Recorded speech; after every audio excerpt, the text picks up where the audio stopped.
Ministers with us this morning. Chris Philp, Policing Minister. You're a bit poorly. I've still got a bit of a cough, I'm afraid, so forgive me if I splutter. I'm not going to be easy on you, don't worry about it. Talk to me about the story that's on the front page of the Times today, and that's about the Home Secretary suggesting that he may change the rules if pro-Palestinian protesters don't stop it. Well, I think he's concerned that the demands being placed on policing by these repeated protests are quite significant. It's cost about £25 million,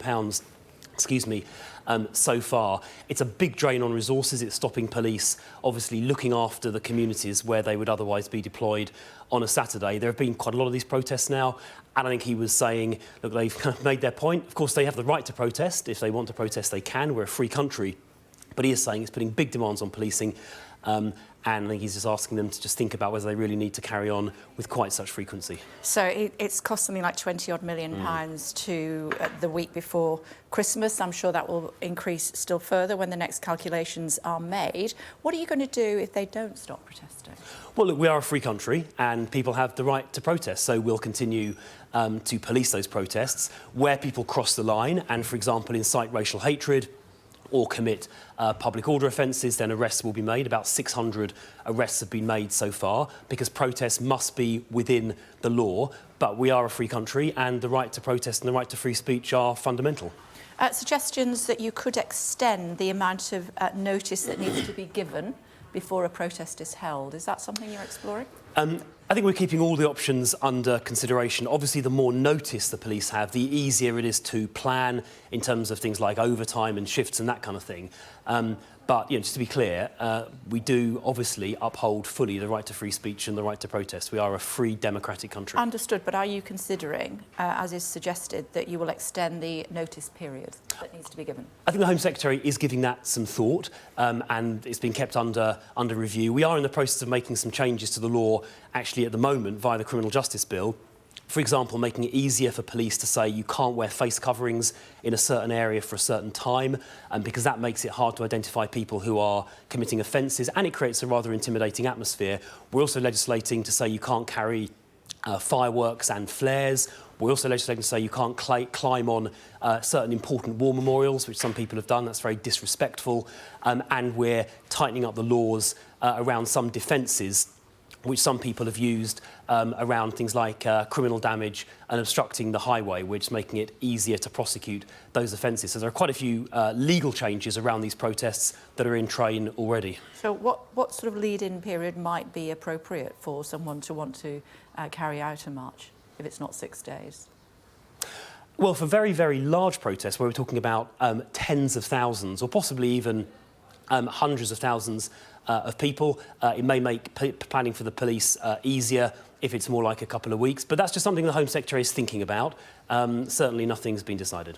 OK, what about when those protests take themselves to outside an MP's house, like we saw with Tobias Ellwood? I know that something like £31 million is going to be made available to protect your colleagues for MP's security. What should have happened in this sort of circumstance? Well, we're meeting, actually, at number 10 Downing Street later today, the Home Secretary, myself, Prime Minister and policing leads, to discuss this issue. We're providing, as you say, £31 million more money to fund security for members of Parliament, councillors, mayors, police and crime commissioners and, of course, candidates in the election later this year.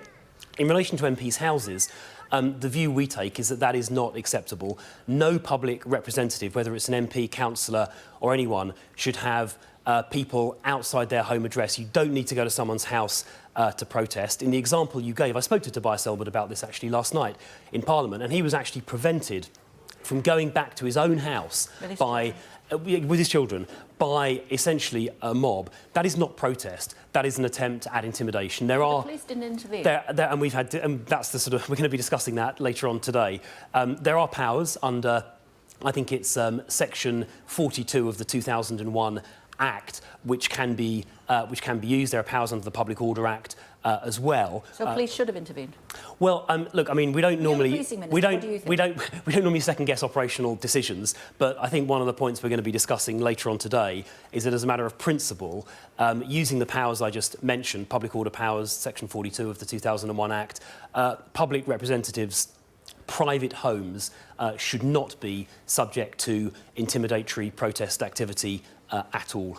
OK, is there any point in me even asking you whether Lee Anderson's comments were racist? They were completely wrong. Were they racist?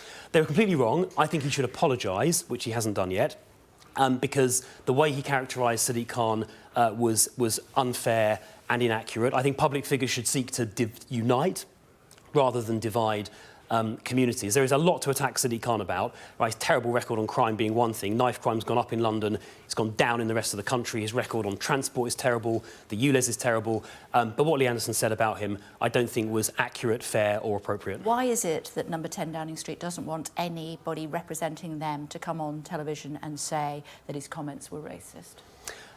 Because they've made very clear, the Prime Minister has, I think, been asked about this, and he's obviously the government's principal spokesman. He's made very clear that what Lee Anderson said was wrong. I think it merits an apology. He conflated Islamism, which is a form of extremism, with Muslims as a whole. And in fact, very often, Muslims are the victims themselves of Islamist extremism.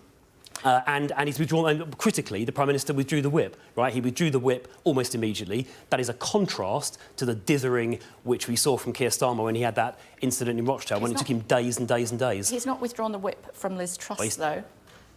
He's not withdrawn the whip from Liz Truss. Should he? No. Why not? Because I don't think she's done anything wrong. She didn't step in when the person on the stage with her said that Tommy Robinson was a hero. Yeah, well, he's clearly not. But I don't think you can attack someone for a sin of omission.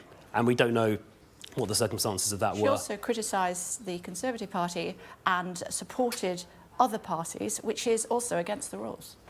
Well, I haven't heard that quote. I mean, she's a Conservative, and I'm sure she'll be campaigning as hard as the rest of us for a Conservative government to stop the Labour Party, who have clearly got no plan whatsoever, from winning the next election. OK, let me just put one point to you, if I may, before I let you go, and that is that the Chief Executive of Kellogg's has said that you should eat a breakfast cereal, if you can't afford chicken or whatever else, at least once a week, and that's how you can make ends meet. When was the last time you had cereal for your tea?